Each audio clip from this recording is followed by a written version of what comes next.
ঢাকাই সিনেমার পর্দায় তাদের জুটি ছিল দর্শকের প্রিয়, কিন্তু পর্দার বাইরেও কি ছিল অন্য এক গল্প?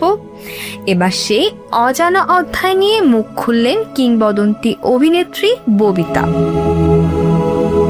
জাফর ইকবাল প্রসঙ্গে ববিতা বললেন, আমি তাকে ভালোবাসতাম, সেও আমাকে ভালোবাসতো। একসময় সহশিল্পী থেকে বন্ধুত্ব, আর সেই বন্ধুত্বই গড়িয়েছিল ভালোবাসায়।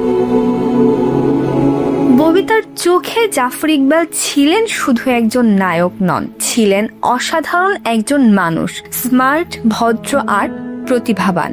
শুটিংয়ের ফাঁকে গান, গিটার আর একসঙ্গে কাটানো মুহূর্তগুলো আজও তার স্মৃতিতে অমলিন। তবে ভাগ্যের গল্প ছিল অন্যরকম।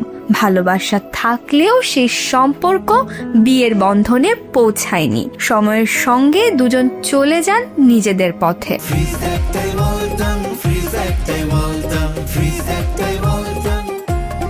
কিন্তু বাংলা সিনেমার সেই দুই তারকার ভালোবাসার গল্প আজও রয়ে গেছে ভক্তদের মনে এক অপূর্ণ অথচ চিরস্মরণীয় অধ্যায় হয়ে।